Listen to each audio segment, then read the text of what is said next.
Awesome. All of you, welcome, welcome. I want to see where you said you're joining from. Cape Town, Limpopo, Durban, Joburg South, yes, Centurion, Belinda. Oh, Norwood, Velterfreden Park. Awesome, awesome. Let's jump right in. So, in this session today, just to make sure that you should be here and that it's not, we don't waste anyone's time. If you're a believer, you're in the right place. If you're a voter, you are certainly in the right place. If you are a responsible individual that doesn't want to leave their life in someone's hands, then you are absolutely in the right place. If you're an entrepreneur, boy, you are certainly in the right place. And if you're an employee, you are also in the right place, because this has a direct impact on what happens in your life. And if you're unemployed, I think you are the most in the right place, because you'll understand what's going on. But generally, if you want a prosperous South Africa, then you are in the right place. So I'm going to ask you in the chat, if I'm talking to the right person, just comment, yeah, that's me.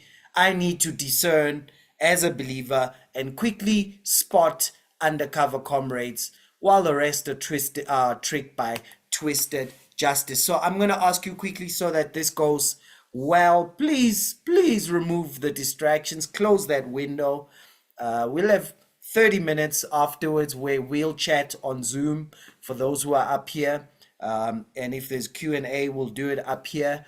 And just take this time to get some wisdom, right? It is the principal thing, isn't it? And we are told to get it, and in all you're getting, get understanding. But while we add it to, especially you who are joining on chat, please engage, have fun, right? If you ask a question and you're not going to join on Zoom, if you don't know how to join on Zoom, check your email. If you never registered, well, okay. I don't know what to say right now, but we'll do that at the end and get to just engage back and forth. And please be nice. What do I mean by that? Sometimes we're discussing things that need a 6-hour session, but we do them quick. What that means is I may overstate some things.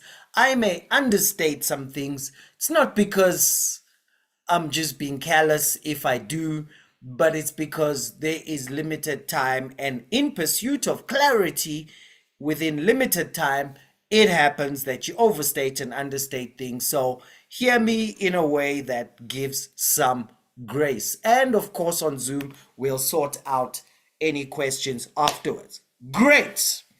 We're talking about how discerning believers quickly and confidently spot undercover comrades, while the rest are tricked by twisted justice.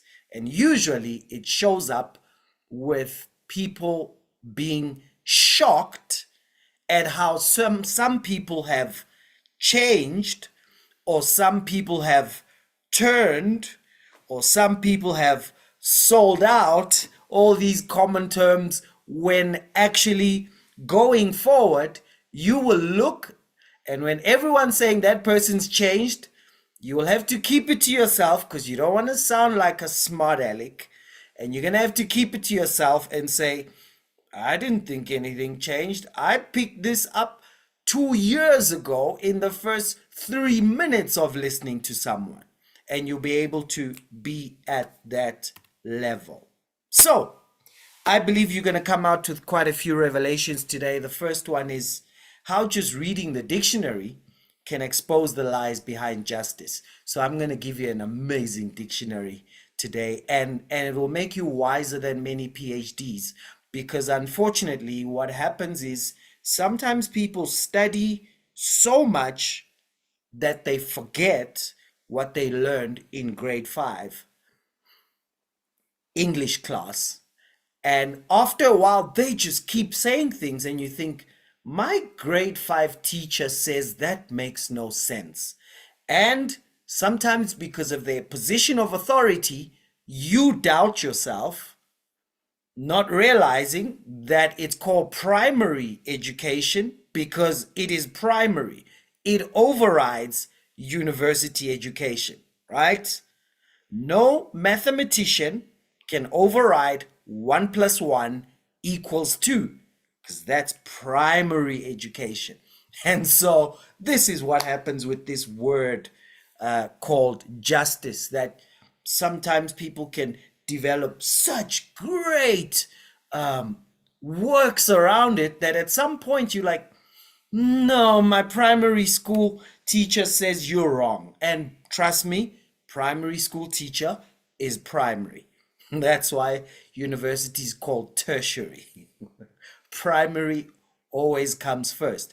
And then Revelation number 2. I almost said Revelations chapter 2, but okay, we could go there too. Is how true justice unlocks the blessing of national prosperity, and why the counterfeit always fails. And the third revelation you'll come out with tonight is how Marxist thinking entered the church and twisted the word justice and helped tear nations apart. And what's supposed to happen is every time the world goes dark, there should be no trace of the church nearby.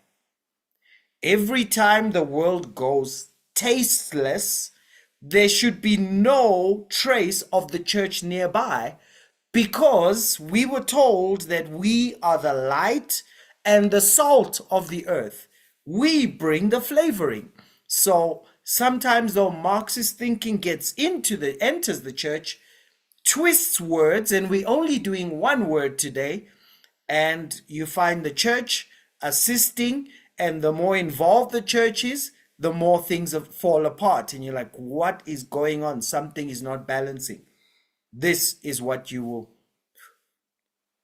I believe, by the grace of God, have a light bulb moment today. All right, let's get in. Let's jump in. So this is 1990. I was a young man, and this was an exciting image to see on TV. And Nelson Mandela was coming out of jail. And although I never really lived under hardcore national government and really got to, experience the really hectic, violent parts of apartheid, because I was too young. By the time I was raised up, it was I was rising up to know what's going on. So I knew there were riots, but I do remember going to South Beach, and we had been kicked off the beach by no, it must have been North Beach. So when there were riots in 1998, my dad took us out of the township and asked a friend of his to look after us, a white lady. So we went and stayed with her for a while. And so she just took us with her kids to North Beach in KZN. And so because they just always went there, and we went.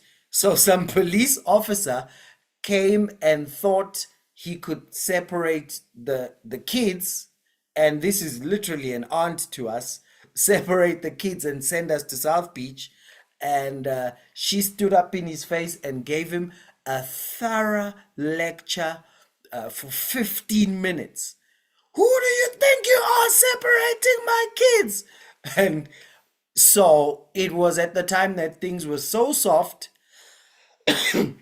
that policeman cowered down and and ran away, and we kept on swimming. So that's the only thing I've ever really experienced where the state came through to try and enforce separation. So I was too young.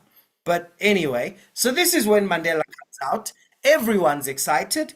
There's a new change happening. And I remember I went to a I went to a multiracial school by this time later, as they were called. It's before you had Model Cs. And I remember the first speech that Madiba made. And I remember when I came to school that everybody was just so happy.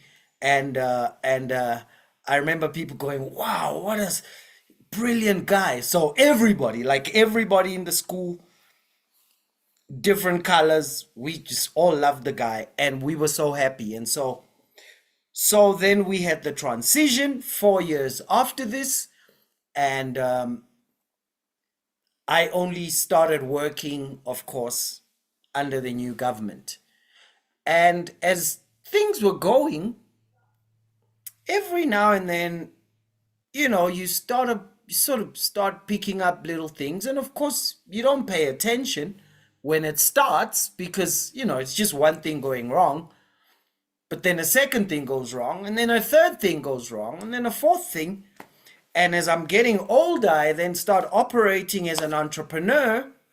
And as soon as you become an entrepreneur, you immediately start paying attention to policy, especially that affects you. And very soon, as each regulation came in, each law, each move, each change to laws came in with the ANC government, I kept thinking, what? Why would you do that? Why are you doing that? Third time, I'm like, I'm starting to get a feeling you don't like me very much because you seem to be on a mission to sabotage what I'm trying to do. And of course, then you start to pay attention around and you're seeing things just going downhill slowly. Message retracted from Jacques. Hey, put it back. You start seeing things go downhill slowly, and and and then as time went on, then you start paying attention to what does like where am I living? What's actually going on? Let me really get it. And I think maybe I'm a bit of a nerd, so you start reading the Constitution, and when they pass a new act, you read the act, not just what people are saying on TV. And then you also start to pick up that what is said on mainstream media has nothing to do with what's going on anywhere in South Africa. Gotta say, anyone who follows South African news from mainstream media knows nothing about what's going on in South Africa because all the debates have nothing to do with what's actually written down. So you start to pick this up, you start to check, and you realize, something's not going right. And very funny, I didn't even get to a turnaround or a crunch point thinking about our political system. I was reading a verse in Acts chapter 10, verse 34, not thinking about anything to do with anything political or economical, just reading for my own edification. And I remember reading, then Peter said, now I understand that God doesn't play favorites. Of course, he was preaching the gospel to Cornelius then. He says, God doesn't play favorites. Rather, whoever respects God and does what is right is acceptable to him in any nation. Now I understand that God doesn't play favorites. Now, what first got my attention with this is the translation, this one, that it says doesn't play favorites. So I kind of chuckled a little bit because I get what it's saying, but the language was sort of like, yeah, God doesn't play favorites. And then he says, whoever respects what God does and what is right is acceptable to him. Okay, so I liked it. I went to different translations, different study altogether, and I remember reading this, but in every nation, he that fears him and worketh justice is acceptable to him. And that triggered something. That in every nation, God doesn't play favorites, but whoever that respects him and does what is right is acceptable to him. And in every nation, he that fears him and worketh justice, meaning does what's right, is acceptable to him. So this word justice immediately triggered everywhere where the term justice is used throughout my growing up. From that day till where I'm looking at collapse everywhere. And realize something from here that really just, I know it's something you can learn and study, but I really got it. That, oh, so God doesn't play favorites, but he picks individuals, and that's how he judges them. And that just kind of dropped a lot of things I had learned and understood in my head. The coin dropped for those who are my age who know what that means, who've ever used a public phone with a coin. The coin dropped and really got that, okay, so how God executes justice, he doesn't play favorites, but he goes into a nation and picks one and he says, you cool, you not. And it really just brought a very clear understanding of why we've had the collapse we've had in the country. Because we have had an ungodly approach to justice. A very ungodly approach to justice that plays favorites, that doesn't check who is doing right and who is doing wrong, but only deals with nations and groups and formations. And so that set me on a path, and I thought, man, I need to study this more. And I did. And I normally, when I study something, I'll first study it in the scriptures, and then I'll study all the key thinkers in that matter. Only after I'm sure what the scriptural thinking is, study the key thinkers in a matter, and then I at least know what's going on. And as I went to study more, and that's a couple of years ago, I actually realized just how ingrained this is in everything that's happening in our country. And it led me to, number one, smelling a comrade a mile away. The comrade may be a pastor on a pulpit. The comrade may be a party leader talking about any issue. The comrade may be an individual I'm about to enter a business deal with.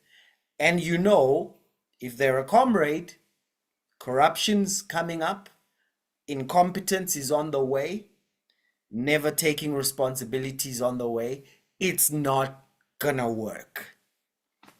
So, and that's why now I want to just share these 3 things with you about how to discern this just from the word justice alone. So if you're ready, please press I'm ready, and let's go. All right, so here's the first revelation we want to deal with. How just reading the dictionary can expose the lies behind justice and make you wiser than many PhDs. I'm not overstating this, I'm not exaggerating, because it is exactly what I've just said. Now, let me give you my justice definition. Justice means to take from the one who did wrong and give to the one who was wronged. Mic drop. It's written in my bonsai dictionary. You can find it at your local bookstore. So justice just means take from the one who did wrong and give to the one who was wronged. So, of course, we know sometimes it's complicated because, if someone took a life, then they can't give that life back, but then we take their life, hopefully, when it's justice, right? And of course, especially if they did it completely on purpose and completely planned it and all that, well, then we need to take their whole life. Okay, so that's justice. Take from the one who did wrong and give to the one who was wronged. And if someone steals your car, well, we hope that they take that car back from him and give it to you that they stole it from, and then put him in jail for the psychological damage that you felt. All right, so take the one from the one who did wrong, and this is justice, and I think we all agree. Do we agree? Let me see on the chat if you agree. If you agree with this justice definition, just type a yep, justice.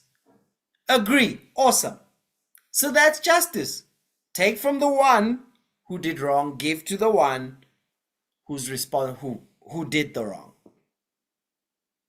Awesome. Now, true justice unlocks the blessing of national prosperity, and I think I want to pass quickly.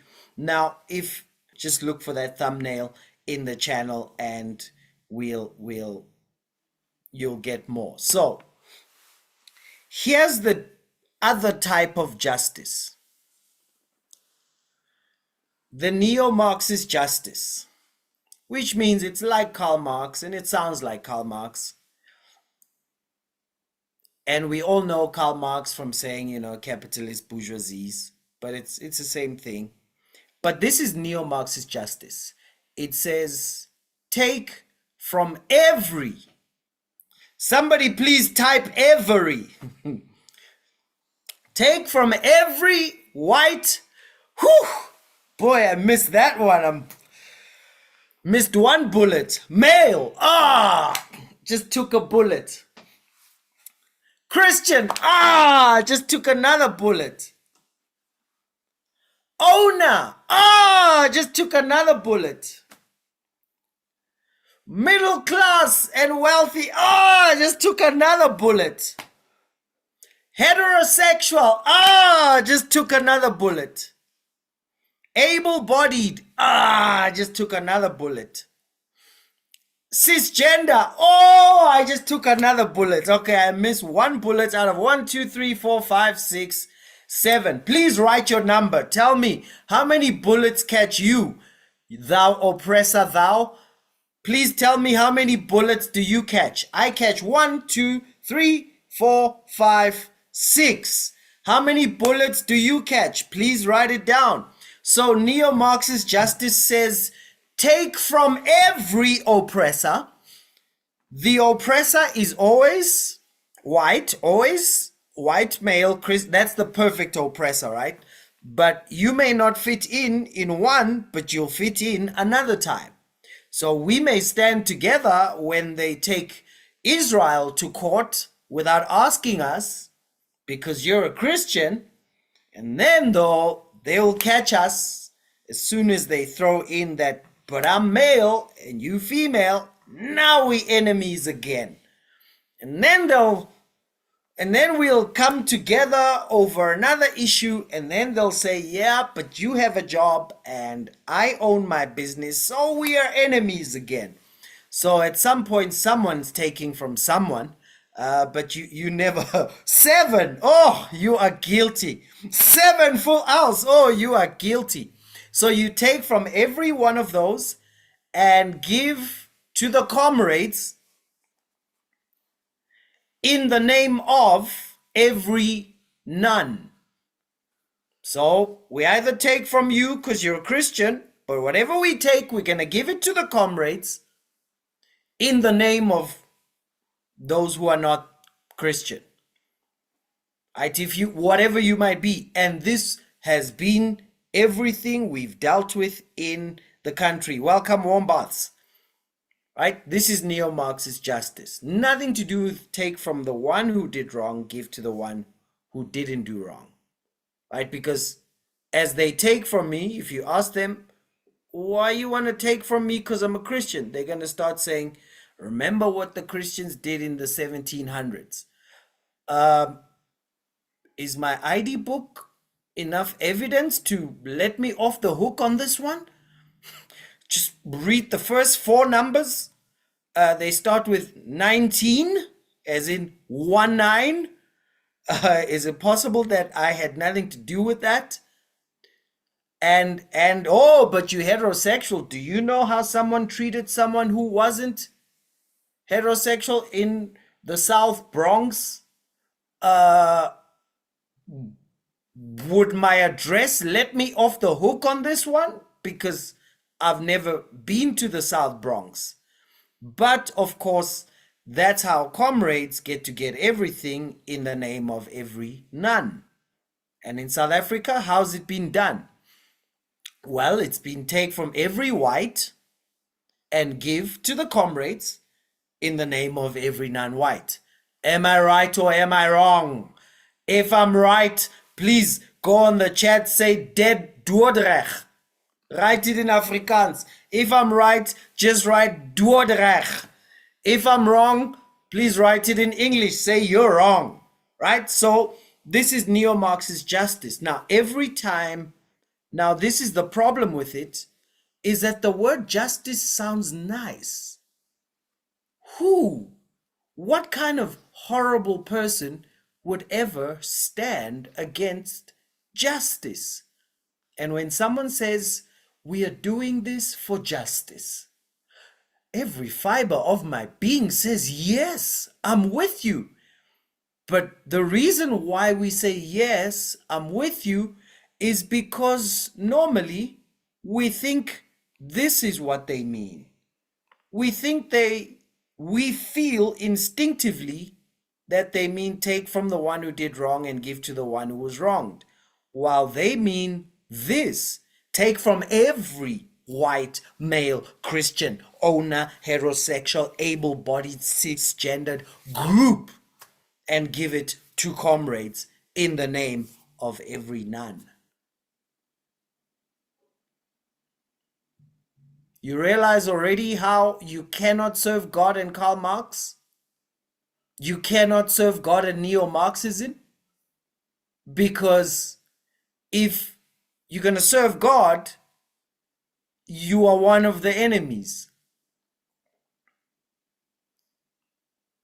In South Africa, we have the same thing. We have black people joining neo-Marxism because it feels like it's on their side, because someone only spoke about the non-white, but the guy's a Christian and doesn't realize that they're just naming a piece of what that spirit really considers the enemy. So, but if you're going to throw away your faith, then fine, do it. But then don't start a business. Only start tenders, pay bribes, and suck up and be an ice boy of comrades. Because you're not allowed to start a business and own it. You in there too. Oh, I am? Yep. Absolutely. And the horrible thing is that you are also punished as an able-bodied person. You guilty too. And this is when it gets to us, because, and you'll see it on the third one when we get to it, because I'm already feeling every mercy nerve in my body saying, no, but I'm on that side. Yeah, but we're not talking about mercy. We're talking about justice. Justice only kicks in because someone has wronged someone. Mercy works all the time. But this does not say any of the nuns deserve mercy. No. It says in the name of the nun, the comrade must take from the and give to the none. Nothing to do with mercy, nothing to do with love. It's all about control. Isn't isn't that isn't that isn't that odd? Isn't that just anyway? So, and what happens whenever neo-Marxist justice is in play? Because we can have lots of debates about, oh, but this should happen and this should happen. No, but you see, you're missing this and missing that. One statement that works well is that Jesus said, you will know them by their fruit. You can close many decisions by many debates by seeing what was the long-term effect of this every time it was followed in different regions that are unrelated, in different ways that are disconnected, in different places that have no influence with each other. What happens when this is followed, whether it's a city in America, it's a country in Africa, it's a South Africa, whether you're talking about in South Africa, you have the enemy, the oppressor being the whites, the oppressor group being all whites, right? And then you'll go up to some African country, they'll keep telling everybody they're fighting for justice because the oppressor is the whole West. And then you'll go to a city somewhere and you'll hear the oppressor is all Christians are judgmental. And so we need to take from them.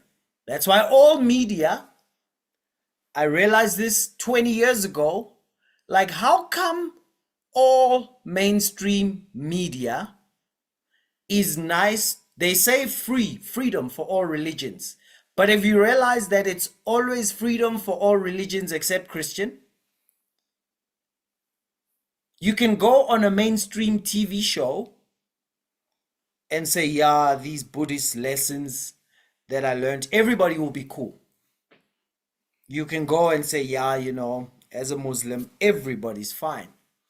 You can go and come up with a new one and say, I am a third wave psychedelic whatever proponent. You'll get airtime across all media. But don't say Jesus. Immediately, no, we don't want to push our religion. I didn't push religion. Can I not call a name? Right? Then immediately, because you're the enemy. And then it goes on. Of course, then if you own capital, of course, then you are the wealthy, greedy, exploiting, whatever. And when you say, what? Who did I exploit now? Oh no, let me tell you what happened. There's a company that did this. Okay, so when did I join that company? I have nothing to do with it. Enemy. Heterosexual, same thing. Enemy. Oh, you remember how you all hate anyone that's not heterosexual. When did I say or show or, well, you've got to remember what happened to, it's the same fight and give in the name of every none. So, and anytime that happens, what happens? What's the fruit? If you follow it, you'll find broken families. You always find as soon as Marxists are in charge, the family falls apart. Or, of course, we know in history when it led to violent revolutions. Or cultural decays. Just everybody goes out of their mind, out of their skull. Or moral confusion. Right? We live in a time when, when you look at the stats, some of you may know them, I won't go in, but if you look at what's happened with mental health, the whole world has just been deteriorating in mental health. the cell phones may play a role, but a big part of it is because of neo-Marxist thinking. Rejection of truth and fact, right? We've at least now come to my truth. So I guess the next step will be, but that's my fact, right? I guess that's what the term lived experience means. This is now my fact. There's no longer just a fact, but just it's my fact. And then you get the loss of personal responsibility. Everything is somebody's fault. Every single African country is broke. It's the West's fault. Oh, and you wonder, like, then why did you go vote? Why did you sit in parliament every day? Why did you write plans? Why did you take taxes? Why did you do anything if you knew that there's just this all-powerful, unstoppable West? That's the reason why you still broke after 100 years. Why didn't you just... Nobody ever says, yeah, maybe our policies suck. Maybe our mindset is really dumb. Maybe everything we say is rubbish. Like, we have it in South Africa, don't we? After 30 years, now they've decided the problem is that the Constitution never gave economic freedom. What were you doing for 30 years? You just realized that now? No responsibility, right? Because it's harder to say, no, we just collapsed everything. And so you'll see that falling apart and economic decline is the usual, and civil wars, because of course, as things decline very soon, people start fighting over resources.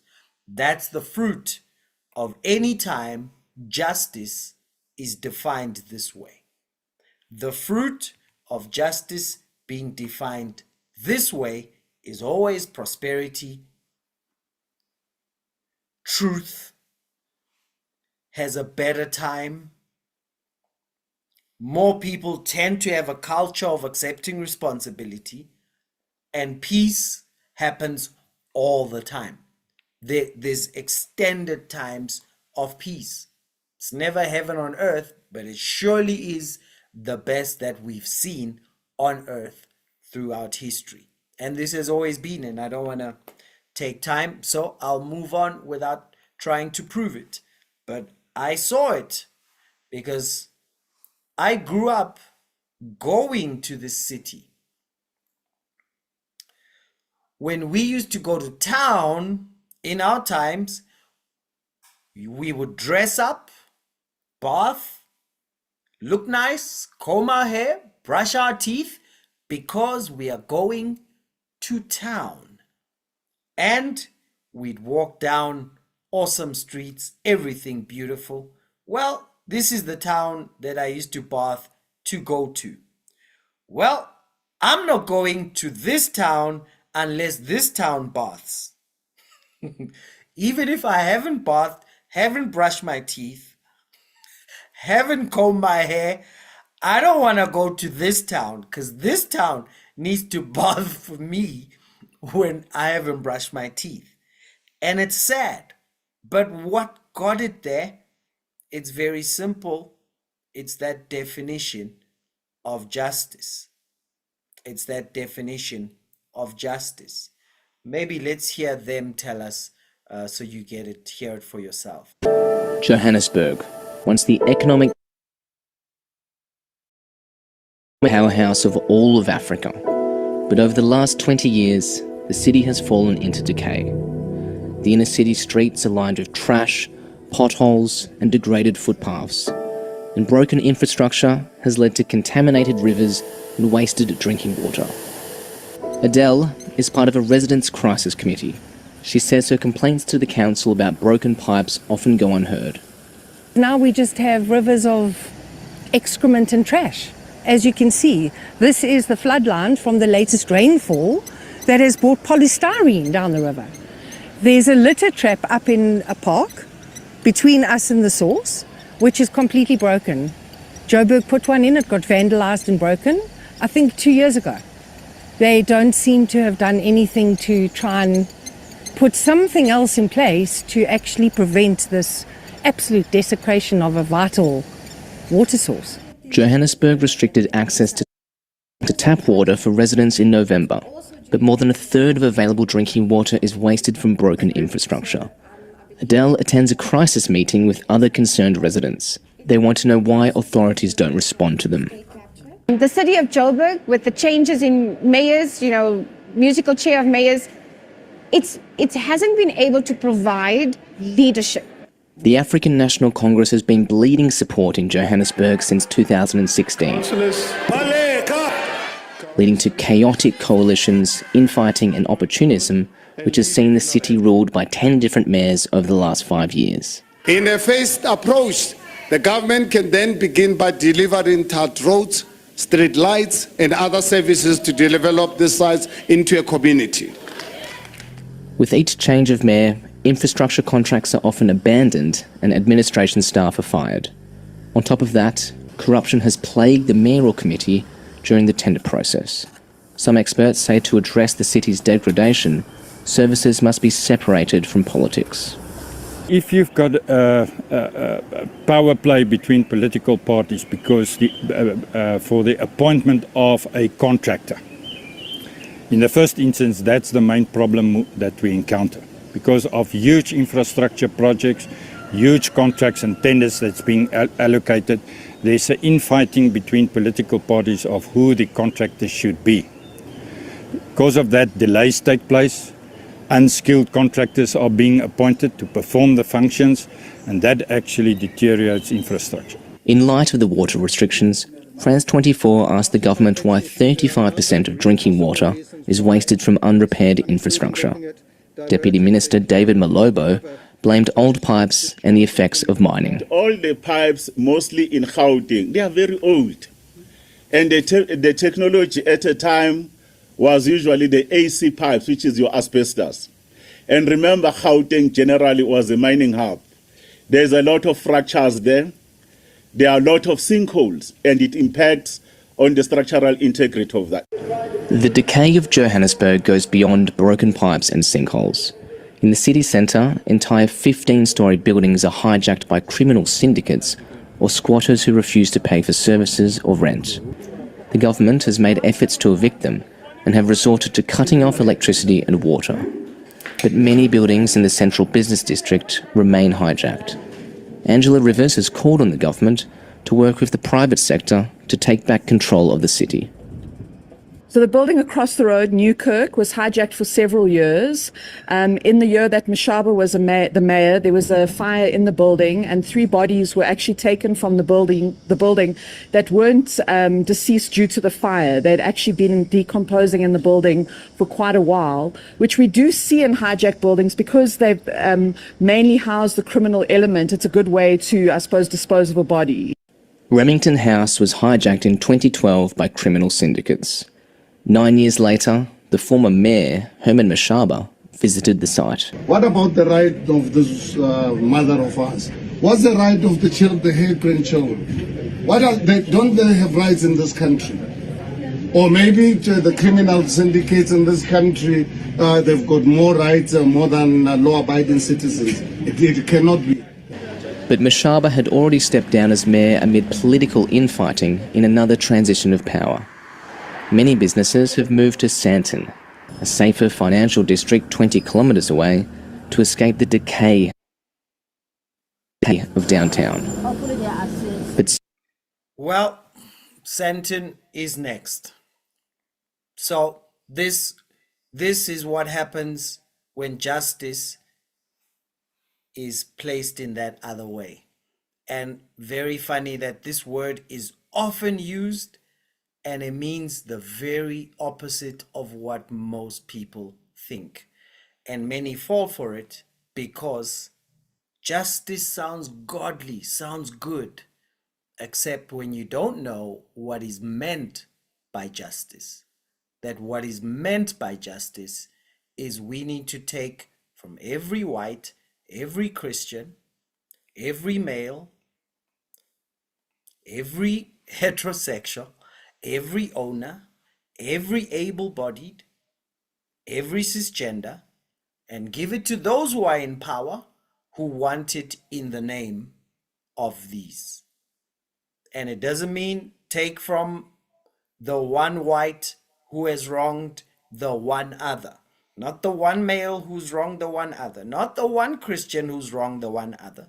Not the one business owner who's wronged the one other. And middle class fits in there. Not from the one middle class who's been there. Not the one, but no, from every, so that we, the ones in power, the elites, can give it to the rest. It never leads to anything getting to them. It ends up with all the decay. What we see in Joburg is what we see nationwide. And this is the third thing, that this is how the same thing entered the church, where the church falls for it because justice sounds very godly. And I'm hoping that by the end of this, and as this video gets watched by different people, they will know to not help. You are the light of the world, and not fall for it just because you heard justice. Now, you know that the church is the bride of Christ, right? So let's read this with that thinking in mind. You remember the serpent? The serpent was the first Marxist, the first pre-Marxist. Now the serpent was more cunning than any beast of the field which the Lord God had made. And he said to the woman, the bride, the church, he says, has God indeed said, and quotes what God said, which what God said had to do was God talking to them under the confines of the relationship that they had with God in the garden. So he says, did God say this? You shall not eat of every tree in the garden. And then she answered and said to the serpent, we may eat the fruit of the trees of the garden, fact, but of the fruit of the tree which is in the midst of the garden, God has said, you shall not eat of it, fact, nor shall you touch it. No, nobody said that, lest you die. So you realize she's already ready for deception. Where's the gap? She's not reading what God said, she's reading into what God said. She's not quoting what was actually said, she's quoting what was said so that she is now making her emotional points and sentiments on top. Can you see that? If you can see that, tell me on the chat very clear. Lest you die. All right, so what does he say next? Of course, we know what Marxists say. They say, this is the oppressor, you are the oppressed. If you can see that the oppression, stage a revolution, because this is an injustice, and take power away from the oppressor and live happily ever after. Okay, so the serpent said to the woman, you will not surely die, for God knows that in the day you eat of it, your eyes will be open. So God's trying to keep something from you. He's the oppressor. And your eyes will be open. Conscientize the masses. We need to conscientize the masses about the injustice. And you will be like God. See, you'll take power from him. That's revolution, isn't it? Overthrow the oppressor and take power from them. Knowing good and evil. And knowing good and evil, I've always said, means now that you are like God, you are now the source of morality. You now decide what's right and wrong. Forget that old morality you had when I was asking you about the tree. because she already knew what good and evil was. He started by saying, what's good and evil? And she told him, exaggerated. I don't know, he told the serpent, exaggerated. And then he opens the eyes to the injustice that God's actually the oppressor. You are the oppressed. And you can take power from him. And you will now be the source of morality. Isn't it interesting that when you go to neo-Marxist justice, all of these actually have new words that are created to come up with a new sin? There's racism for whites, there's misogyny for males. Someone says, do you support misogyny? Do I support misogyny? No, I'm not educated enough to know such a big word. Break it down. Because I'm pretty confident in my clarity around morality. But why are they new words? Because you take that God place and then you come up with new morality. New morality where it's like, if you just bring that word, everybody goes, I'm not racist. I had a black friend growing up, right? Like, what are you actually trying to justify? Some new morality. And while you are trying to prove you're not racist, there's a comrade with a finger in your back pocket in the name of blacks, right? So I'm not misogynistic. While I'm on a back foot trying to answer to some new morality that didn't exist when I grew up, while I'm balancing, there's some kind of comrade with their hands in their back pocket in the name of women. Oh man. I don't know if anybody here, Johannesburg. if anybody's following what I'm saying, please write it down. So he says, nor shall you touch it lest you die. He says, you know good and evil. And of course, then we know the rest. As soon as the woman fell for this Marxist comrade preacher, the serpent, same spirit, it didn't end up with a nice white. It ended up in shame. It ended up with her and her husband covering themselves up. And also what happened is it was a perfect divide and conquer. You divide them by showing them this one's an enemy, this one's a thing. So if you do what I'm telling you now, you'll overthrow this one.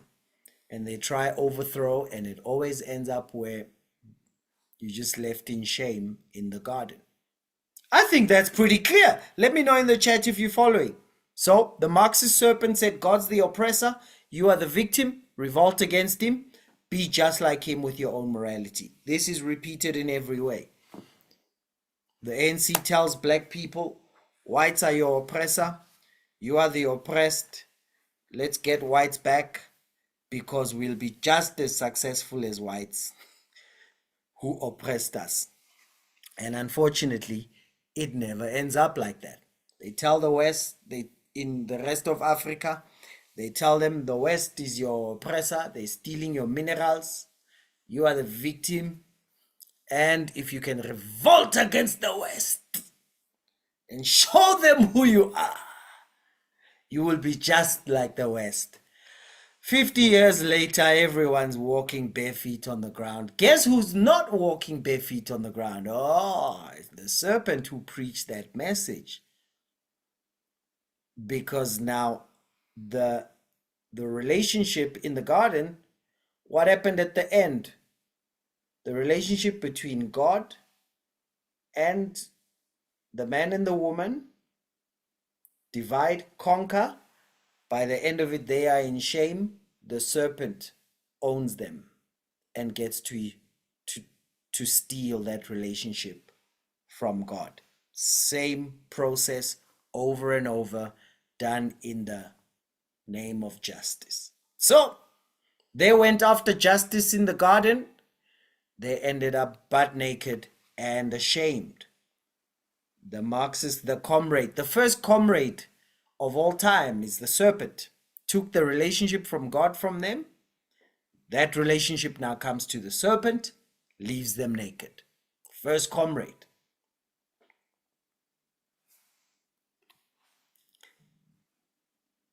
And the open door was the nor shall you touch it. So how does this happen in the church? It happens because there are many times that the Bible talks about justice, and often the church doesn't read what's there and just leave it at what's there. They kind of read it and then add a nor shall you touch it, and before long, the church is no longer doing what it's supposed to be doing, and believers falling for it because it sounds nice, not realizing they're just a kingdom divided against themselves. Because you can't fight that one and forget that you in. See, I could fall for it and say I'm fighting white people, but then I'm going to realize just after a while that, oh, but I'm Christian, so I'm guilty too. Why? Because if I join the ANC, for instance, and I'd follow everything that they say, and then at some point, I'm going to catch one of them stealing, and then I'm going to overreact because I think I can still be a Christian in there. It's like some of the pastors in the ANC. I didn't call anyone's name, but they even like in the Integrity Commission. It's like so stupid. It's like working for the mafia organization as their, what do you call those pastors, those official pastors for police and stuff? It's not chaperone, that word. You know, it's like, no, I work for the mafias. I'm their whatever. I pray for them before they, they go and kidnap things and take trucks and raise hell. It's like, what are you doing there? Like, this is a joke. Like that's a joke. But it's because they think they can go after one while keeping the other. You can't. So, how did they get sucked into it, and how do many believers get sucked into it? Whew, I'm glad we get to edit on YouTube. Is because of the nor shall you touch it. So, this is all I'm going to say, and we're done. So, if you read in the Bible, justice means justice, and mercy means mercy. Justice never means mercy, and mercy never means justice. Justice means justice, and mercy means mercy. And give to government is written as give to government. Like give to Caesar what is Caesar's. Yeah, that's talking about paying taxes. That's talking about giving to government. And when giving to government is being spoken about, it will be called giving to government. And blame everyone will be written as blame everyone. And if it's not written as blame everyone, it doesn't say blame everyone. All right, so I'll show you this quickly. Here's one of the verses that was used to justify Marxism in the church. Spirit of the Lord's upon me because he's anointed me to preach the gospel to the poor. It's pretty clear what the action here is. There's been a whole movement that reads this like this. The Spirit of the Lord God is upon me because he has anointed me to take from the rich and give to government and comrades in the name of the poor. You see how even inside you start to feel like, don't push too hard. But no, I wasn't talking about mercy. See, the pushback is because at some point justice means mercy. No, mercy is mercy. And I can do a 15-hour message on mercy. But to take something that's not there, you set yourself up like the woman did in the garden. Preach the gospel to the poor. That's the action that's being spoken about here. And then he says, send me to heal the brokenhearted, to proclaim liberty to the captives, recovery of sight to the blind, to set at liberty those who are oppressed, to proclaim the acceptable year of the Lord. Now, it says what it says. There's another scripture that says, you shall do no injustice in judgment. It's weird how this is used sometimes for that messed up version of justice. But this is about judgment. No, we need to do justice for the poor. Whoa, I don't get it. Unless you're going to show me the one who made them poor, then I don't know what you're talking about. Because justice, I need to see who made it happen. Oh, but if you're talking mercy, you have me. If you're talking kindness, you got me. But if you say justice, I know what you mean. You mean in the name of the poor, you want to take from the rich and give to government. That's what Judas did. When Jesus' feet were being anointed, he said, could have gone to the poor. No, but look at what he says. If you're talking justice, this is how it works. You shall, that's the rest of the verse. You shall not be partial to the poor, nor honor the person of the mighty. What does that mean? It means poor person is not less guilty because they're poor, and a rich person is not more guilty just because they're rich. I think that's what the Bible says. He says, you shall not be partial, nor honor the person of the mighty. So you're not going to make the mighty less guilty when they do the same as the poor. That's why the towns fall apart, because sometimes they confuse mercy and justice.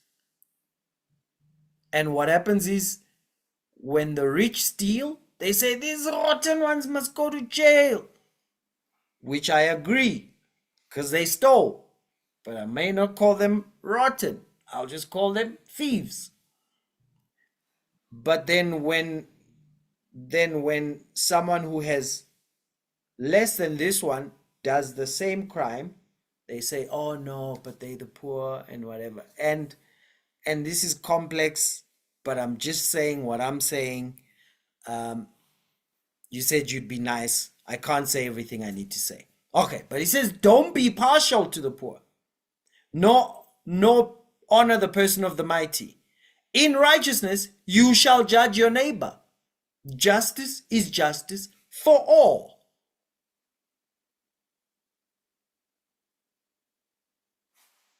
Okay.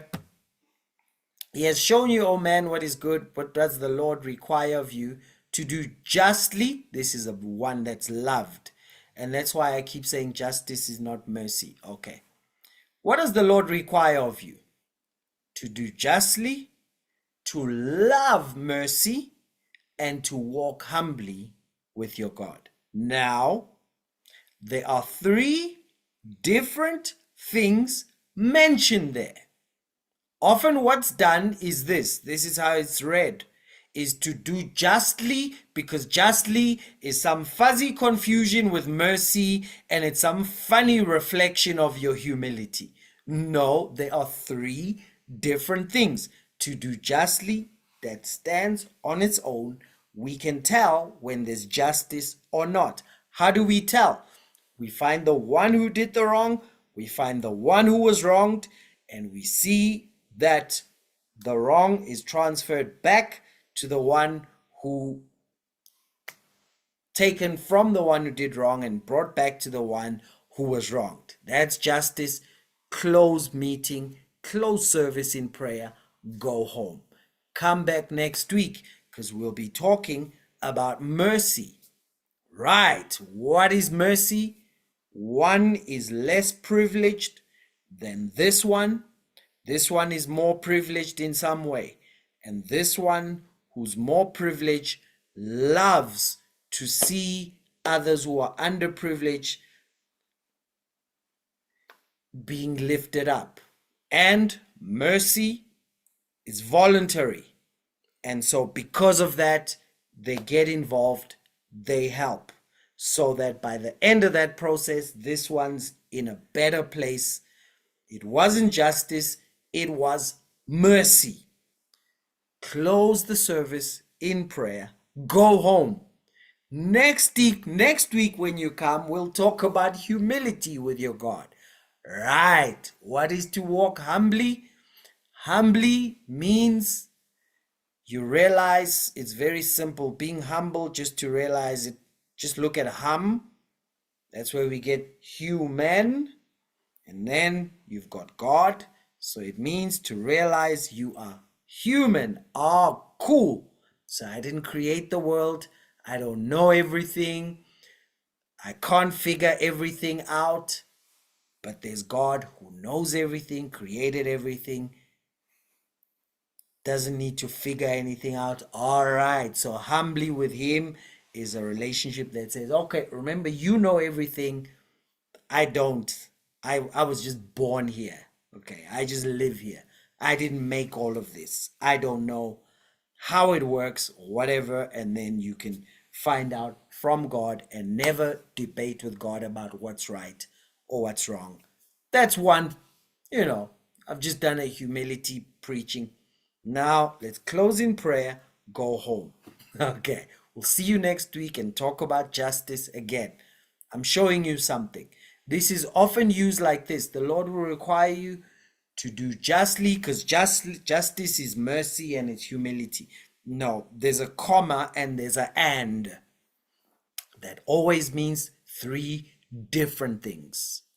Otherwise, it's to do justly, which is mercy, which is walking humbly. No, do justly, love mercy, walk humbly. Three distinct, separate things, but they brought together. Problem is when the church does this, they use the term mercy when they mean neo-Marxist justice. And very soon, we have the church backing up comrades to take stuff by force that the Bible never gave them authority to have to give to other people. Do I think we must show mercy? Absolutely. Do I think we should leave it to people? Absolutely not. It has to be led. And it has to be done too when, certain. So I'm actually I'm much more merciful than I'm sounding now.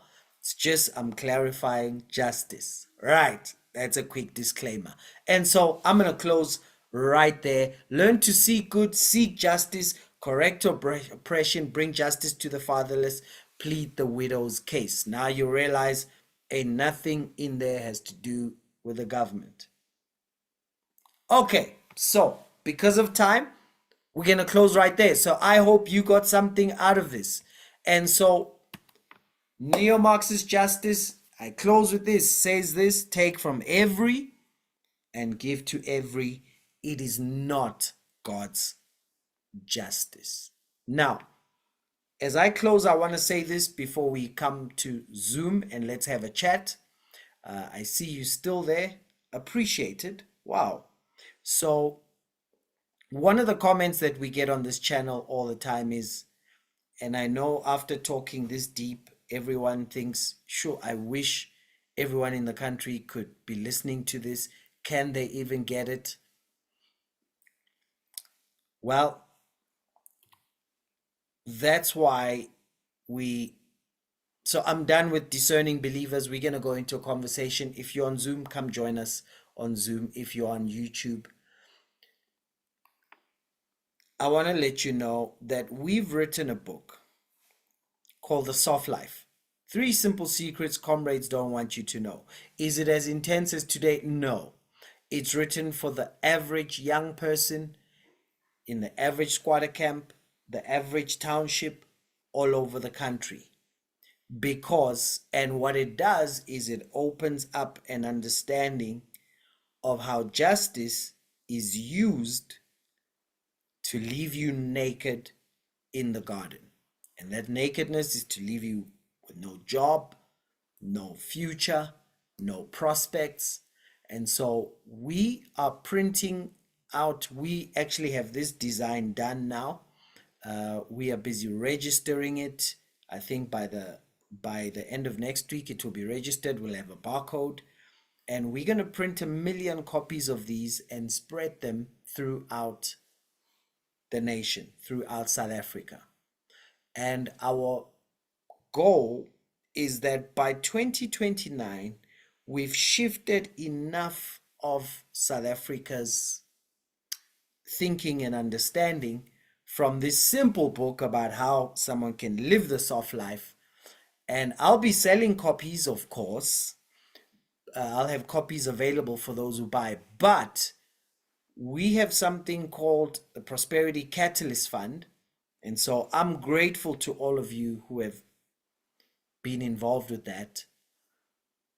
But what we're doing with that is to get this book into every hand. We want to get it into 1 million hands, 1 million South African hands, every township, in every province, every informal settlement. Just spread it, because that's how thinking spreads like a virus. Because thinking does spread like a virus, and unfortunately we've been spreading the wrong type of virus. But the more people have this book and they tell others and they tell others and they tell others, is such an awesome way that we get to the real number of people who get to vote. Now that's phase one. We are believing God for 2 million rands for phase one, and that includes the printing. We're actually printing a cheaper version to take it out. And so for everyone who's watching this, whenever it is, I encourage you, please get involved with the Prosperity Catalyst Fund in 3 ways. The first way is, please go down to the bottom, click the link, go across and make some kind of contribution to our security, to our prosperity as a country, by contributing to educate our people. And as we do videos, we keep updating with what's the latest. And I think I want to do it every Friday. So that's the first way, is please go down and just, I can't even say be generous, because I think where we are now, we are not at generosity spaces. The way I look at our country, when I look at it now, we are 5 years from knowing if we are in a real mess or if we are in a mess, or if things are turning around. And I encourage you to please get involved with the Prosperity Catalyst Fund. Help us get as many of those out as possible. So we will be doing 2 million rands worth in the first phase, and that process is going. And it's going whether you get involved or not. But I ask you to get involved in the Prosperity Catalyst Fund, and let's do something to the minds of especially the younger ones who are still virgin minds enough to read a book. I know sometimes people tell me, please translate to another. No, you actually, I think many people underestimate how many people can read. Not that everyone can, but the ones who can are enough to begin to influence others, because thinking patterns spread through conversations, right? You just need, for everyone that goes, stop it with that victim stuff, because they influence with by that they read, it really affects everyone around them. And very soon, without knowing it, they find other things that parties that stand for prosperity just making sense. So number one is, you can go down, click the Prosperity Catalyst Fund, and help us get this out. And let's do this for the prosperity of our country, for we can do without crime. We can do without everything falling apart. We can do with the stealing starting to go down. We can do with a future for my kids, your kids, my grandkids, your grandkids. So I ask that you do that and you invest. Second thing I want to ask, some of you are linked to mid-sized businesses. Forget big business in South Africa. They will not get involved. They are captured. They really are captives, but they are mid-sized businesses. And what I would like to happen is that I want 1% of gross before your taxes, please. This ranks higher. 1% of growth of gross income just for a year. Just send us 1% each month for a year, depending on the size of the business, so that we take that, we keep printing, we keep distributing, and you'll keep seeing what's going on. I'm not going to have a membership where if you give, you get personal time with me or you get special. We don't have time for that. I won't be available for personal time. We have a country to turn around. We have a mental psyche to deal with. So I'm asking businesses, if you have a boss, maybe if you don't own the business, or if you own a business, listen to me clearly.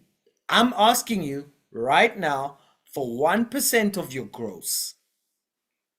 Someone says, oh, come on, man. Well, here's the options.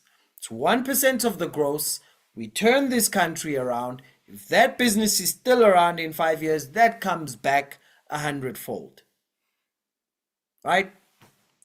Or not, and we all get to just run away, because I'll be joining you in the running away. I have no intention to run away. I will not surrender the land of my birth to a couple of people who decided that they're going to steal where I belong, where I was born, and steal the vision I was sold when I was young. No, ain't going to happen. Not on my watch. South Africa will prosper. So I'm asking those of you who have mid-sized businesses, I'm asking for 1% of your thing. You go down to the Prosperity Catalyst Fund, you send it through to us. We will keep showing you what's going on. And some of you may be connected to someone. Please go and tell them there's this bonsai guy. He wants 1% monthly. As you make it, you send it to him, because the other option is just sell your business and be out by 2029, right? Because you will lose it anyway. I'm sorry, I may sound like I'm over the top, but to save time, I'm just speaking straight. So I'm giving this opportunity because, we always have 3 ways to go about things. Do nothing, everything stays the same and keeps going down, or just keep doing what you're doing. Let's just all complain. Let's just talk about it. Let's cry. Or number 3, when the opportunities come, take them with both hands and we get it done. So for all of you, whether you're watching now or later, please go down and be involved in the Prosperity Catalyst Fund, like these awesome people who their signatures are on there. We really appreciate it.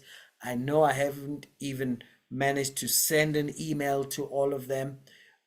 I'm sorry. It's not because we don't appreciate it, but it's because we really are on a timeline with a very squeezed up rescue mission, and with God on our side, we win. If God be for us, who can be against us? And no weapon formed against us can prosper.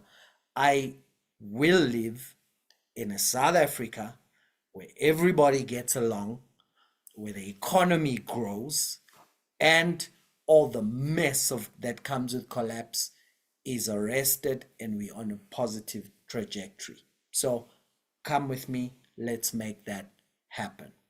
So thank you very much, Prosperity Catalyst Fund. The Soft Life, 3 Simple Secrets Comrades don't want you to know. And then it says this will change how you vote forever. This is going to shift families, give them a vision of the future, not of the past, but of the future. And we have a great country. So, having said that, I'm gone. You, everybody on YouTube, thank you so much for joining us. We're going to come back to Zoom and we're going to stop broadcasting and let's have a chat so that, I don't know, let me hear from everyone on Zoom. If we have questions, do you want it to be streaming live on Zoom? Or do you want it to be just us in secret? Show me on the chat quickly. Should we go offline? Or should we have it here? You don't mind? Okay.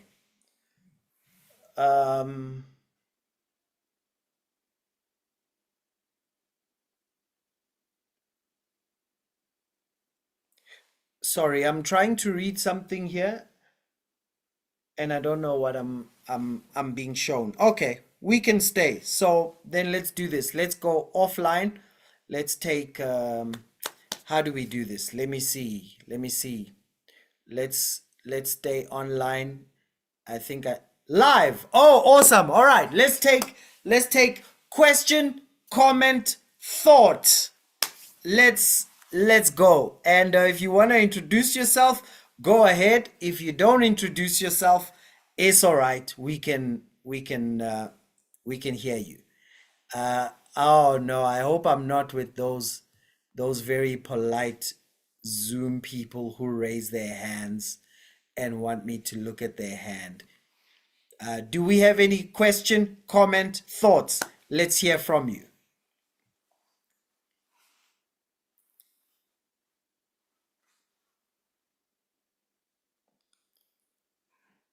Okay, it's pretty quiet here, so I'm gonna take 3 questions, comments, thoughts. You can give comment, you can ask a question, you can give a thought. That's okay. Or just let me know what's your experience, what are some of the thoughts, what are your takeaways, what are your considerations. Go ahead. The first one to unblock gets a free copy of Soft Life when it comes up. I send yours first. I'm trying to bribe you here. You see, when you do stuff like this, you get all the honest people and they're not so bribable. Okay. Please go ahead. Whoever just... So I've got a comment. I think this was so eye-opening, especially the difference between justice and mercy and how it's been abused and I think the saddest part of it is how that even the church is, whether willingly or unwillingly, helping the Marxists with their agenda. So this was super eye-opening, and thank you so much for this presentation. It was so captivating. Thank God for you. Awesome. That's awesome. I'm so glad that got across. I see someone saying I'm not a public speaker. So what does that mean? You want to ask the question on the chat? Go. I'm listening. I see someone's unmuted. Go ahead. Bonsai? Yes, we hear you loud and clear. Shoot.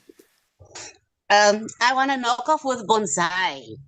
I've been following you. Can I go ahead talking? Yes, the stage is yours.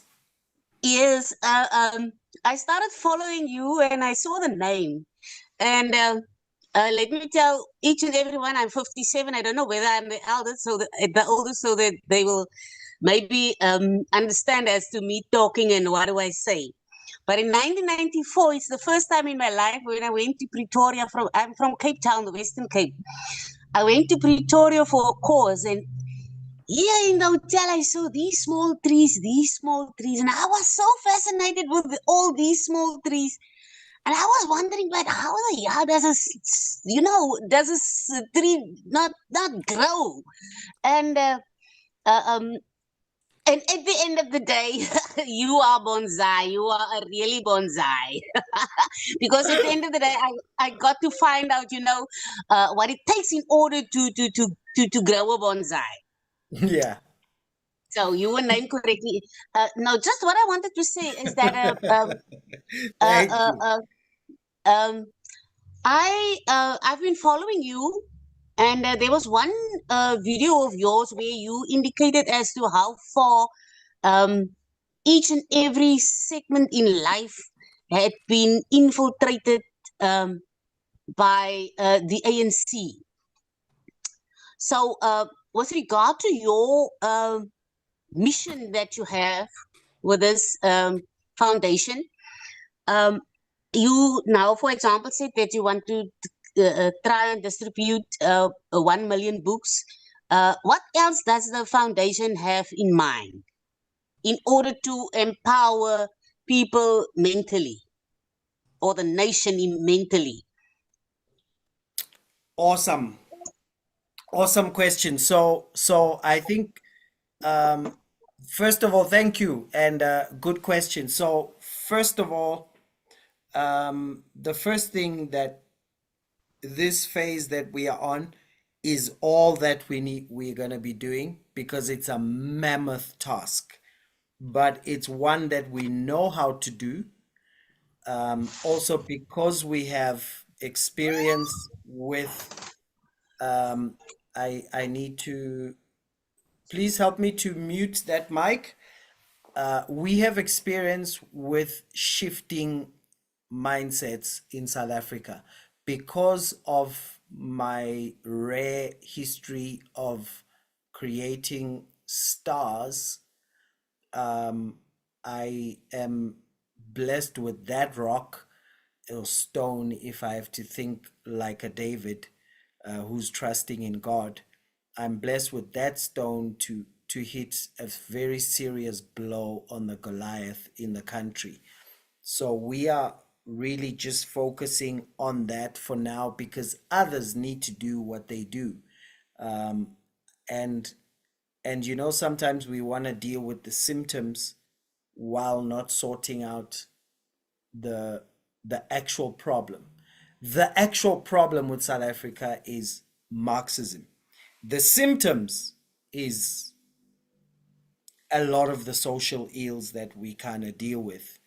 Because also, if you reverse that and the country's on a path to prosperity, there's even more budget for the people who are merciful to actually get in and do stuff.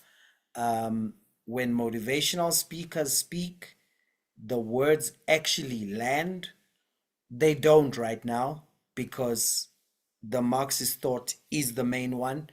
Any motivational speaker speaking to anybody is wasting time right now, because there's got to be a shift foundationally. So to answer the question is that we are only doing this right now, and many of the middle to just below class, I hate using classes, but anyway, below class tend to follow our videos. There are many people who keep asking, oh man, I wonder if the people who should be watching this are watching this. You will be surprised at who actually gets to enjoy these videos. Some of them don't comment, and they are not all just middle class people in a glass office somewhere. You'll be shocked who listens to the channel. So we reach also through YouTube, and I believe we will keep growing. We're on 20,000 subscribers within 2 months. So, but also, so we're gonna get the soft life out, and whatever little things that I do that I can't get into now, we'll do them to just activate it and just get that information out. So good question. And the simple answer is we are just doing this. So I'm hoping that everyone will be involved. All right. So one last taker. Your opportunity is gonna go. Even if you're gonna say, I enjoyed this. Let me read. You said you're 69 and you absolutely agree. I hope I answered you well. I missed your name while you were talking. Uh, Bonsai, can I just make one last remark, please? Sure. My name is Zantia. Um, I am quite enthusiastic, and I didn't check your members. What do you call it? That subscribers.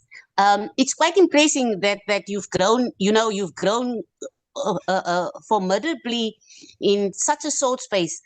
But what I want to say, I saw it's you that also want, like, for example, the first 100 Africans to donate, to make a donation in order to whatever goes ahead with it or goes along with that. But what I want to No, make no, a no, comment no. on. Sorry. Let me clarify that. That 1,000 post is not about donation. There's something we'll reveal very soon. It's an action. It's not Prosperity Catalyst Fund. It's something else. Sorry, No, you've given me the opportunity to clarify. Okay, please continue. okay. No, whatever it is, but what I want to say about it is that there was an analyst that made the analysis that given that government is failing us, there's a there's a hole, there's a vacuum, and the vacuum is going to be filled with, and one of the things that he said is the community. It can be the community, or on the other hand, the mafia who is already there. So at the end of the day, the strongest is going to bring that change whatever which way. So what I wanted to say is that when I refer to the 1,000 people you refer to and whatever you want to achieve with that, I do experience it that it is, and it seems indeed to be the case, that the communities are rising. Yes, indeed. Thank you. Powerful. Communities are rising. If we just uh, quoted that, gone. Now, I don't know if Gavin wanted to share something. Yes, thanks, Bonsai. I've Yeah. been watching you the last, I don't know how many weeks. And yeah, so thank you for that. It's awesome. So I myself am also a pastor. So I just wanted to Pastor ask, Gavin. yes. So I just wanted to ask you something just with regards, experiences I've had. And obviously listening to your take on Marxism and that, I was wondering maybe if it's a contributor. But first of all, I remember, because obviously I grew up, well, I'm 56, so I grew up, I remember when June 16 happened, obviously saw through guys like Cliff Saunders, I don't know if you remember him, and, people like that who were the reporters. Then got another aspect of the history when I was a young adult and, when the New Dawn came and stuff like that. But I remember the one time I was sitting in the queue to try and sort out a massive rates and taxes bill about, I don't know, 10, 11 years ago, maybe 12 years ago. And so I was sitting next to a black gentleman and we were talking because you sat forever in the queue. And I was complaining about Jacob Zuma. And I said, if only we had leaders like Nelson Mandela. And he started telling me Nelson Mandela was a terrible man. He spoke about how he overthrew Albert Lutuli, within the ANC. And then we were discussing June 16, and he told me that a big thing that people don't talk about with June 16 is the fact that the children went to school with their uniforms because their parents thought they were going to school. And most of them did not have permission to go on the protest. And so for the first time, the children actually disobeyed their parents. And then the parents found out, when the shooting had happened, that their kids had gone to the protest. Now, when I thought about that afterwards, for me, that was maybe sort of a watershed moment and unleashed a lot of hell, on our country, which I think some of the repercussions we're still living from today. But then also, what I remember, there's two last things I wanted to mention in terms of this, and then just ask your opinion, is that when I was young, I remember I used to see two queues, like in a bank or at a government office or whatever, black and white. And I remember often the black people would be treated terribly. And well, my father was a Methodist minister, so we used to have a lot of anger over this. But I remember how these people used to respond, and the people I've seen honor the most was, black people who were adults. When I was maybe 7, 8, 9, 10. I've never seen white people honor like that, and obviously that's changed. I don't see that anymore. Now, the second thing is we've helped a lot of people economically, through teaching them how to become software developers and stuff like that. And what the aim was, we teach them for free, and then later on they would tithe. And then what happens is they get these high-paying jobs. It's more than 50 now that have got jobs, where they're probably earning in excess of 40,000, and almost none of them, tithes. So we're still doing the program, but now we sort of charge a nominal fee to at least get something to make us self-sustainable. Now that reminds me of the parable Jesus told, with the 10 lepers that got healed, and only the Samaritan came back to say thank you. Now, what I just wanted to ask, there's sort of like a disloyalty there. Has the Marxist ideology influenced that, and is my impression correct that it's massively changed black culture?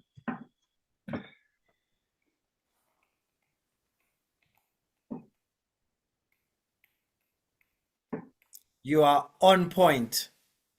You are so on point. Thank you. That's that. Well, first of all, well done for for what you are doing to empower people. Um, I think first of all, your observation about cultural decay is very real. So the I can't speak for blacks, but I can speak for township culture. Cultural decay, there is a very straightforward shift between the 90s and the 2000s. And so, for instance, when I grew up, teenage pregnancy was a thing. Like, someone got to say, oh no, she had to drop out of school. And right now, teenage pregnancy, I guess, is good business. um so no, there has been cultural decay and moral confusion. I remember when we grew up also, there are certain things you never did in front of adults, and the modern kids very different. Now, I do know that at some point we always think the generation before is worse than us in our good old days. But I think further than that, no, there was a shift that came with it. And I guess, some of it is understandable because shifts like that in culture come with that. But further than that, there has been a downgrading. So I'll give you one example and then I'm done. When I grew up in the township, everyone had a beautiful garden. And all of us, when we were young, one of our responsibilities at home was the garden and just to make the front of the house nice.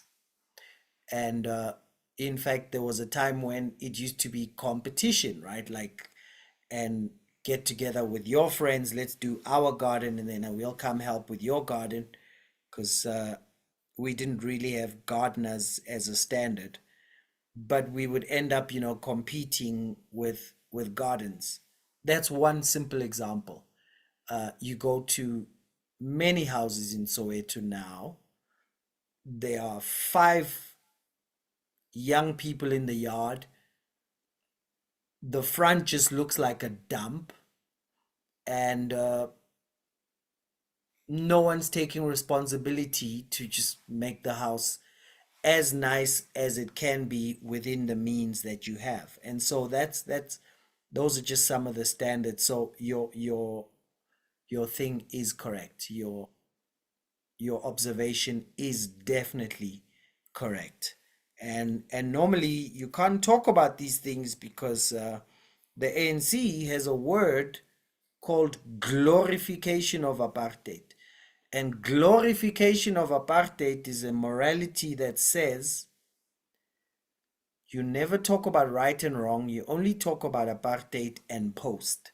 And therefore, you can't talk about anything except to say apartheid was evil and a crime against humanity, which we do know. So yeah, so awesome observations then. I nothing you said that I would not endorse and say you are on point. Definitely, neo-Marxism does drop character, culture, and morals, and it happens even in other countries. Cultures and morals definitely go down, and personal responsibility. So thank you so much. I don't think I think we do need to close. We have gone to 2 hours, so now I know. Unless someone really wants to say something, then they would have to raise their hand. And I see someone couldn't connect because of an unstable connection. Not a problem. And thank you so much for joining us. And I'm gonna maybe ask for a parting shot, and we'll be out of here at 25 past. But I do encourage those who can help us get this out, or go to the people who need to help us out. Please do. It's very important. And I think also what happens with when a country's at such a situation is that many people work on low leverage solutions. And the problem with low leverage solutions is after a while they get beaten by the higher leverage problem. So I encourage all who can get involved with this, because this is a high leverage solution, right? It's a high leverage solution. It's not dealing, it's going to the biggest lever for shifting where the country goes. So you'll see on all our videos, you'll see the Prosperity Catalyst Fund to get involved. So let's hear if anyone has a closing parting shot. You have the spotlight. Parting shot.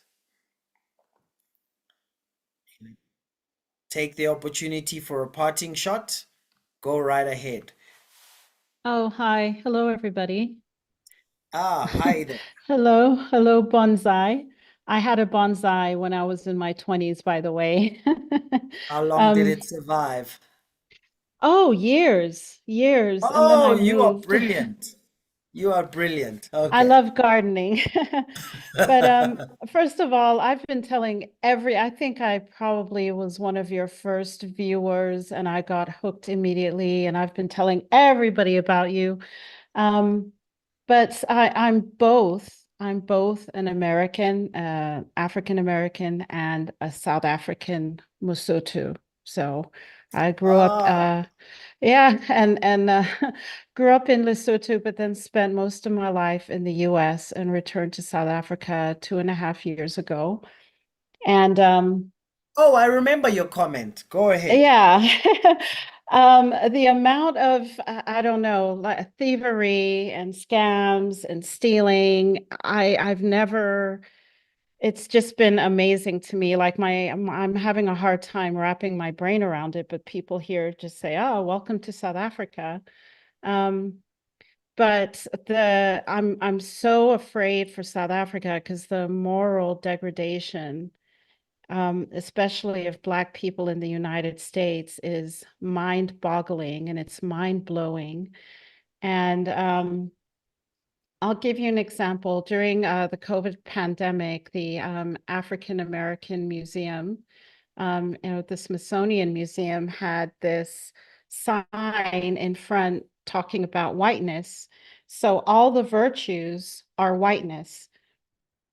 Being on time, keeping your word, delaying gratification, working for your future, planning out your future, getting married and staying married, teaching your kids, being respectful, holding your temper are all whiteness. And so this is what's being taught even to kindergartners in the United States. So it's no wonder that Black people are so out of their minds. And as a matter of fact, I think it was yesterday in LA, there were these huge riots in LA. Of course, mostly Black people doing stuff yet again. But I just want to thank you from the bottom of my heart. You truly are a man of God. You will go down for generations. The way that you teach and articulate and explain things, I thought that I got it, but what you explained I just feel like my brain grew by another couple of universes or so. So thank you so very, very much. And you're very, very brave and courageous to be doing what you're doing. You know, you're a massive threat to a lot of people. This whole tender system, I think, is crazy. Uh, I'm learning about the tender system. It's just so crazy, and I feel like South Africa is coming to a head because as people are waking up, those in power are getting bolder, they're getting scared, and they're becoming more reckless every day, you know? But you're on God's side, and God is on your side, and God bless you, and God bless us all and keep us all. And I keep thinking about Jesus' command to us to love our enemy. And something that I realized is part of loving your enemy is having the ability to listen to their criticisms of you.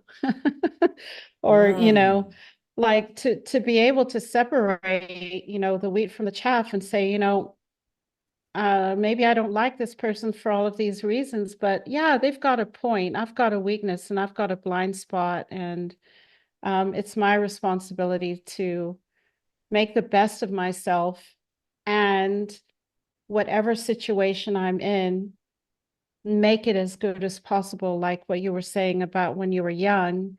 And, you know, even, you know, people in the Kazi didn't have a lot of money, but they had dignity, you know, and those virtues like dignity and temperance and moderation and kindness and patience are words that so many young people don't even know what they mean these days. But when I was growing up, they were part of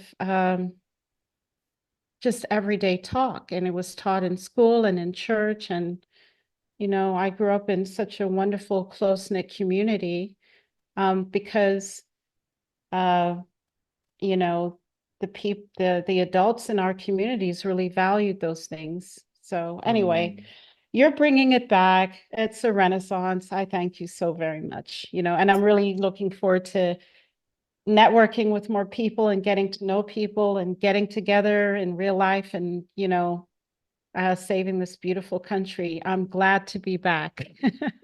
So yeah, thank you. Welcome Thanks so back. much. Welcome Kia back. lepoha hahulu ntate. Your Yeah. name is Inonge. Yeah. My dad was a freedom fighter with the ANC. So he was kicked out. His citizenship was revoked for a long time. So that's why my siblings and I were born in, like, was it Zambia, Nigeria? We lived in Botswana. Yeah, long history over there. Yeah.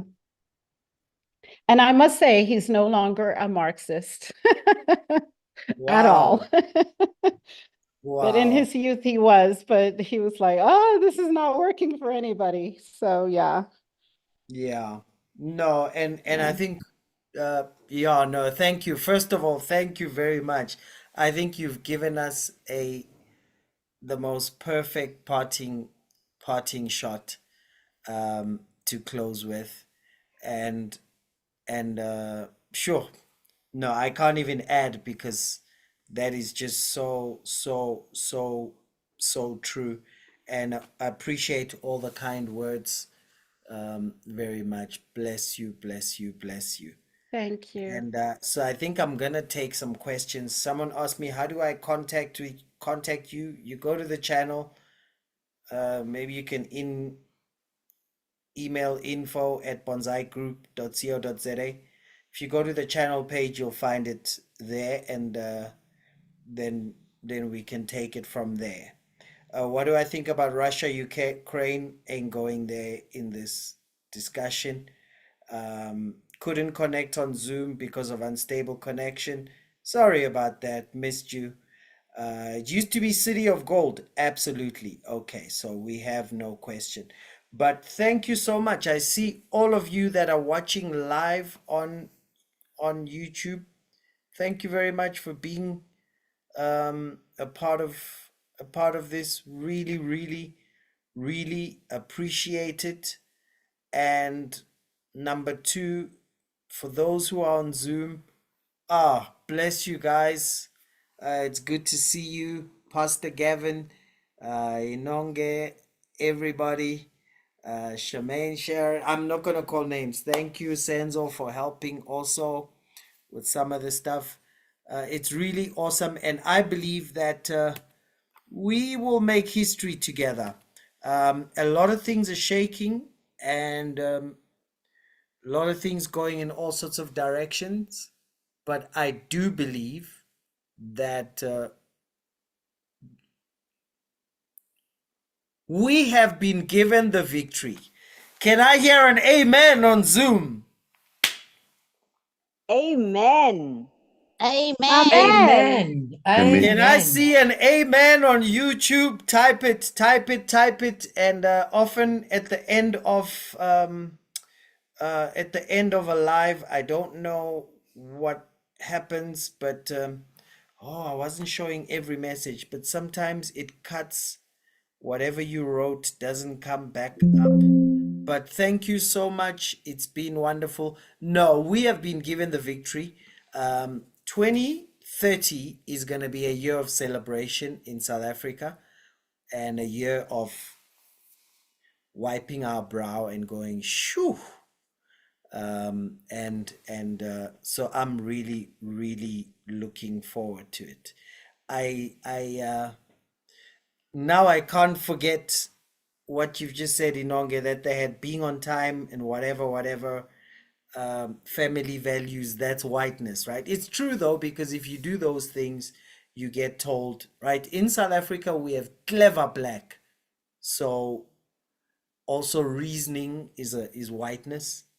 So that's the real enemy, because the real enemy is God. That's the real enemy. And then it's just divide and conquer along different ways to get there. So I see the amens on YouTube. Thanks everybody. No man can serve two masters. Either he'll love one and hate the other, or he will disrespect the one and respect the other. You cannot serve God and Karl Marx. If you are not yet subscribed, I will knock your door down and walk in and grab your phone with you and help you press it and ring the bell so that you don't miss anything in terms of bell ringing. And you and I, we making history together. Now, some of you, please reach out. We need that 2 million sooner than later, because the sooner we get that stuff out, the better. Those people who are ready for the 1,000 South Africans doing something, everyone's gonna love this, but I can't talk about it until we're ready. But you all gonna love this, and you're gonna think, oh, I should have thought that. But it's something really exciting. So let's make history together and make sure that 51% minimum of South Africa votes for prosperity, not anger, not victimhood, not envy, but for prosperity. And let's make history together. Cheers!